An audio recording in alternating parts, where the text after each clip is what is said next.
When it was over, the desert fell silent again. Eli's shoulder bled. He looked up. Taya stood before him, watching, as if seeing him for the first time. "You saved me again," she said quietly. "Now my debt is to you." He grunted. "No debts. We're even." She stepped closer, touched his arm. "No, you don't understand. An Apache cannot live owing another. I must give back." "And what could you possibly give me?" She was silent for a long time. Then she said, "What you've lost." He wanted to ask what that meant, but something in her eyes stopped him cold. That night, he couldn't sleep. He lay by the fire, staring into the flames.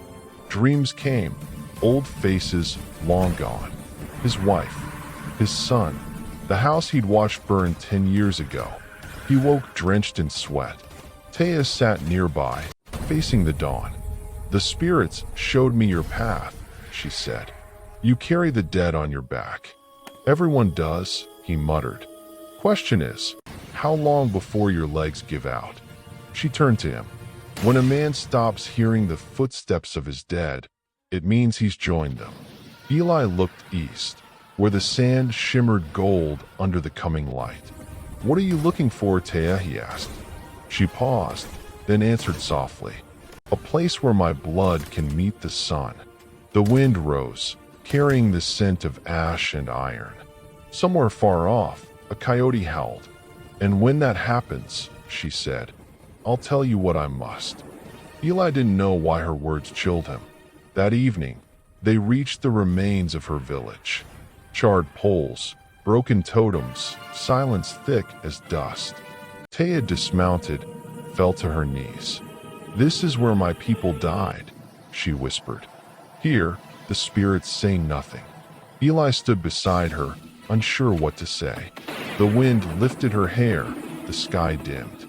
She raised her eyes to his. "You saved me, Eli Carden. Now I give you life, but not the way you think." He frowned. "What are you talking about?" "I will show you the truth," she said. And somehow, she already knew his name. "When the sun rises tomorrow, you'll understand what you live for, or what you're meant to die for." She walked to the old tree at the center of the ruins. From her pouch, she took a dried raven feather, tied it to a low branch. "This is the sign," she said. "When the wind takes it, your path begins." Eli watched the feather sway in the desert air. For the first time in years, he felt something he couldn't name, as if fate had finally reached out its hand. Dawn came slow, like a wound reopening beneath the breath of the wind. Mist hung low over the dead village, and the first rays of sunlight bled across the hills, painting the earth in gold and rust. Eli woke shivering. His hand still rested on the grip of his revolver, as if even in sleep he couldn't let go of the habit of survival. The wind stirred the branches of the old tree. The raven feather trembled, and then, with a whisper, tore free and floated into the pale light. Taya was already standing. Her face was calm, not peaceful, but resolved, like someone who had already made peace with pain.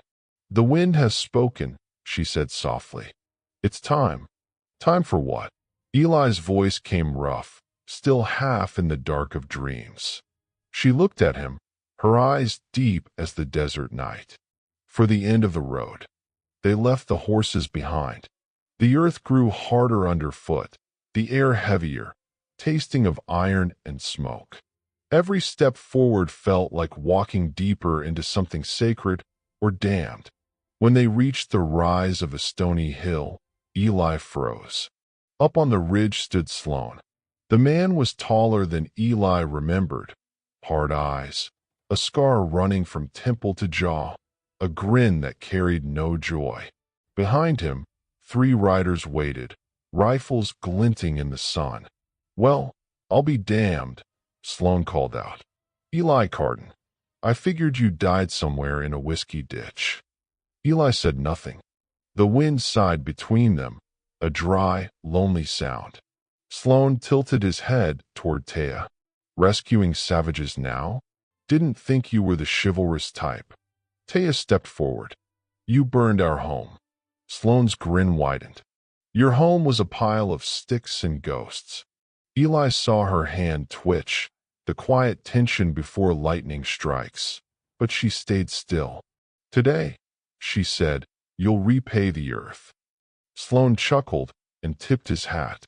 Boys, he said, let's remind this bounty man what hell looks like. The first shot cracked the silence apart. Eli dove for cover as bullets tore the sand. The air filled with dust and thunder. He rolled behind a rock, returned fire, one man down. Another screamed, dropped his rifle. The third charged, knife drawn, but Eli's revolver spoke once, and the man fell before he reached him. Only Sloane remained. He stood with his Winchester raised, grinning through the smoke. 10 years, Carden, he said. I've been waiting for this. Eli rose slowly, blood trickling down his side where a bullet had grazed him. Then stopped waiting. They fired at the same moment. 2 flashes, 2 shouts, and then stillness. The world seemed to hold its breath. Eli staggered, pain burning his ribs. Then he saw her, Taya, standing between them. She'd stepped in front of him. The bullet meant for Eli had struck her. For a heartbeat, she didn't fall. Then her knees gave way, and she sank to the ground. Eli caught her before she hit the dust. God damn it, stay with me, he rasped, pressing his hand against the wound. Her breath came shallow, but her eyes, calm, almost smiling. It's all as it was meant to be. Behind them, Sloane stumbled, blood seeping through his coat. He lifted his rifle, grinning through the pain, but Eli's hand was already steady. He aimed the old revolver. The word Veritas glinted once in the light. This is for everyone you burned, Eli said, and fired. Sloane fell, eyes open to the sky, his last breath swallowed by the wind. Eli turned back to Taya. She was looking up at him, the light fading from her eyes. Now you're free, she whispered. No, he said. I'm just alive. She smiled faintly. To be alive and to be free are not the same. He felt her hand go limp in his, her pulse fade. The wind rose again, swirling dust between them. The raven feather drifted down from nowhere, landing beside her, dark against the blood-stained sand. What did you mean? He whispered. What could you have given me? Her lips barely moved. Peace. Then silence. He buried her beneath the old tree. No marker, no prayer. Just a pile of stones and the feather, which he placed at the top, trembling in the hot breeze. The sun was already dropping westward, bleeding across the horizon. Eli sat there for a long time, hat in his hands, staring into nothing. For the first time in years, he didn't feel rage.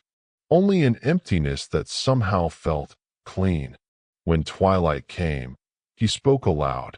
Not to her, not to anyone, maybe just to the desert itself. I used to think I saved people for justice, then for money. But maybe I was just trying to save myself. Maybe a man ain't meant to be saved. Maybe he's just meant to live with the darkness inside him, until it runs out of breath. He rose, picked up his gun belt. The revolver hung heavy at his side. He glanced at the engraving one last time, Veritas. For the first time, it didn't look like a curse. It looked like memory. He holstered the weapon, took a deep breath. Dust, blood, and smoke, the taste of the West itself. Before he left, he turned once more toward the grave. Maybe you're right, he said quietly. Freedom's just the moment when you stop needing to choose. He mounted his horse. The animal moved slow, tired, like its rider. Together they rode into the fading light. The desert stretched endless before him, red, gold, and silent. A single shape against the dying sun. The camera would rise then, pulling back to show the emptiness. The grave, the feather quivering in the wind. Somewhere above, a raven circled once, twice, and descended to the stones. Its wing brushed the feather, and the wind carried it away, spiraling upward, vanishing into the last rays of day. Dust, light, silence, and somewhere, like a whisper left behind. When a man stops hearing the footsteps of his dead, it means they've finally let him go. The screen would fade to amber, the sound of the wind lingering. Then, a final echo, half thought, half prayer. How much does freedom cost when the price is someone else's life?